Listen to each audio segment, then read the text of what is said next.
আসসালামু আলাইকুম। হতাশা আমাদের জীবনে একটা অবিচ্ছেদ্য অংশ। দিনের পর দিন যাচ্ছে, কাজে লাগতে পারতেছি না, কোনো কর্ম নেই, পরিবার পরিজন আত্মীয় স্বজন বন্ধু বান্ধব সবাই কটু কথা শোনাচ্ছে। ঠিক আছে, এই পর্যায়ে এসে হতাশা আমার নিত্য সঙ্গী হয়ে গিয়েছে। হতাশা প্রত্যেকটা মানুষের জীবনেই আছে,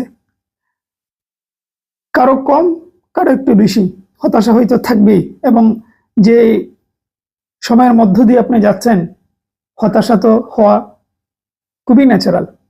তবে সবার আগে প্রশ্ন করেন, আমি এগুলা মাঝে মাঝেই বলি, একদম কমন কথা আমার, যে আপনার দোষ আছে কিনা। আজকের এই পরিস্থিতিতে দাঁড়ানোর জন্য সবার আগে কাকে দোষ দিবেন? দেখবেন নিশ্চিতভাবে সবার আগে আপনার নিজেকেই দোষ দিবেন, যে আদৌ কি আপনি চেষ্টার সবটুকু দিয়ে চেষ্টা করেছেন? উত্তর হবে না, আমি আমার চেষ্টার সবটুকু দিয়ে আমি করি নাই। যদি সবটুকু দিয়ে করতেন তাহলে আজকে বেকার থাকতেন না, বা আজকে এই হতাশা আপনার কাজ করতো না। আপনি কিছু চেষ্টা করেছেন, কিছু করেন নাই, ঘোরাফেরা করেছেন, পড়ার মতন পড়েন নাই, কারণ এই পর্যায়ে এসে এত কঠিন হয়ে গিয়েছে গভর্নমেন্ট জব। সুতরাং এটা পড়ার মতন না পড়লে কাজে আসবে না। কিছুদিন আগে শুনলাম না, কোন জেলার ডিসি অফিসের, আমার এই মুহূর্তে মনে পড়তেছে না, ডিসি অফিসের অফিস সহায়কর প্রার্থী বা চাকরি পেয়েছে অনার্স মাস্টার্স বা ইঞ্জিনিয়াররা, এরকম কিন্তু নিউজ হয়েছিল। আপনারা হয়তো জানেন কোন জেলায়, এই মুহূর্তে মনে পড়ছে না আমার। তারা কিন্তু পড়াশোনা করেন নাই, বুঝছেন? এটা নিয়ে হাই হতাশ হওয়ার কিছু নাই। পড়াশোনা করে নাই, চেষ্টা সবটুকু দেয় নাই, যার কারণে তাদের এই পরিণতি। সেম বিষয়টা, আমরা যখন সময়কে মূল্য দিব না, তখনই আমাদের জীবনটা কঠিন হয়ে যায়। মানে আমরা নিজের হাতে আমাদের জীবনটাকে কঠিন করে ফেলি।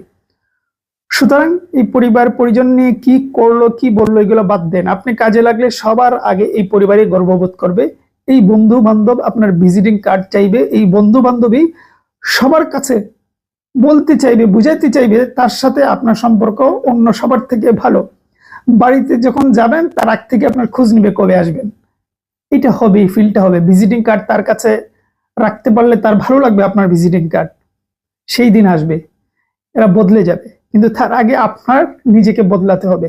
হতাশা থাকবে, ঠিক আছে, কিন্তু এটাকে পাশে রেখে আপনাকে চেষ্টা সবটুকু দিয়ে চেষ্টা করতে হবে। এখনো কোনো কিছু শেষ হয় নাই। আপনি ভাবতেছেন সব শেষ হয়ে গিয়েছে, আর হবে না। না, আপনার হাতে যদি 1.5-2 মাসও যদি চাকরির বয়স থেকে থাকে, মিনিমাম আমি বলতেছি, তাও আপনার কোনো কিছু শেষ হয় নাই। এখনো সর্বোচ্চটা দিয়ে চেষ্টা করেন। সবার আগে যাওয়ার সম্ভাবনা এখনো আছে। অনেকে মনে করেন লেট হয়ে গেল সবার পেছনে পড়ে যাবো। না, আপনার বন্ধু বান্ধব অনেকে হয়তো 16তম গ্রেডে জব হয়েছে, 13তম গ্রেড হয়েছে।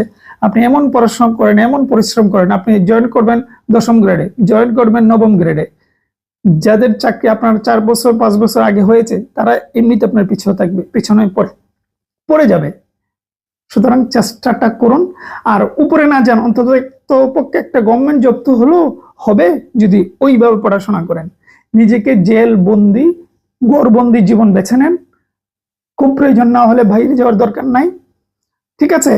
আত্মীয় স্বজন, বিয়ে, বিভিন্ন সামাজিক অনুষ্ঠান সবকিছু অ্যাভয়েড করুন, করে একদম পড়াশোনা করেন। অনেকে বলেন ভাই আমার তো বেসিক নাই। বেসিক যে কোন সময় তৈরি করা যায়। এই মুহূর্তে ম্যাথ তৈরি করা যায়, এই মুহূর্তে এসেও ইংরেজি তৈরি করা যায়। একদম শুরু থেকে শুরু করেন, ঠিক আছে?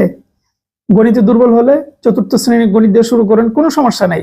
আপনি 2 মাস পরে দেখবেন আপনি 8-9 ম্যাথ করতে পারেন। মিনিমাম আপনি ম্যাথের একটা রুটে উঠে পড়বেন, অনেক ম্যাথ আপনি নিজেই সলভ করতে পারবেন, তখন মজা পেয়ে যাবেন। এখন তো ওই যে জ্যাম লেগে গিয়েছে, তো মজা পান না। শুরু করে দেন। ভয়ের কারণে আপনি শুরু করেন না, যার কারণে আপনার এই ভয় আপনাকে এই পর্যায়ে নিয়ে এসেছে। আপনি শুরু করে দেন, ইনশাল্লাহ দেখবেন সব সম্ভব। আগামী 6 মাস 8 মাস পর ইনশাল্লাহ হয়তো একটা জব আপনার হয়ে যাবে। আর এখন যে সমস্ত নিয়োগ আসতেছে, ইনশাল্লাহ এর ভেতরে একটা কিছু হবে না? আপনি চাইলে ইনশাল্লাহ অবশ্যই হবে। শুধুমাত্র নিজেকে সিদ্ধান্ত নেন যে আমি সর্বোচ্চ মানুষের যখন পিঠ দেয়ালে চলে যায় তখন যেভাবে ব্যাক করে, ওইভাবে আপনাকে সর্বোচ্চ এফোর্ট দিতে হবে, তাহলে রেজাল্ট আসবে। কারণ এখন এত প্রতিযোগিতার বাজার, সর্বোচ্চটা না দিলে হবে না। এই হলো বিষয়। আর যখন সর্বোচ্চটা দিবেন দেখবেন একাধিক জব হবে ইনশাল্লাহ, একটা নয় একাধিক জব হবে। তবে জবই সব কথা নয়, আমি হয়তো জব রিলেটেড কথাবার্তা বলে যাচ্ছি। জব ছাড়াও সবার জীবনে তো আর জব হবে না। আপনি ব্যবসা বাণিজ্য করেন, বাইরে যান, তবে সিদ্ধান্ত নেন কি করবেন। যদি জবে আসতে চান তাহলে ওইভাবে পড়াশোনা করেন, না হলে অন্য কিছু বেছে নেন। সবাই জব করতে হবে তা তো নয়, তবে জব চাইলে ওইভাবে নিজেকে দাঁড় করেন, না হয় আপনি একুল একুল উকুল দুকুল হারাবেন।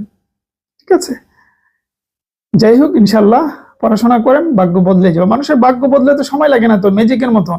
আল্লাহ পাক আপনাকে সব দিবে, যখন দিবে সব দিবে, এটা বিশ্বাস করেন। যাই হোক, অনেকক্ষণ কথা বললাম। ভালো থাকবেন, সুস্থ থাকবেন।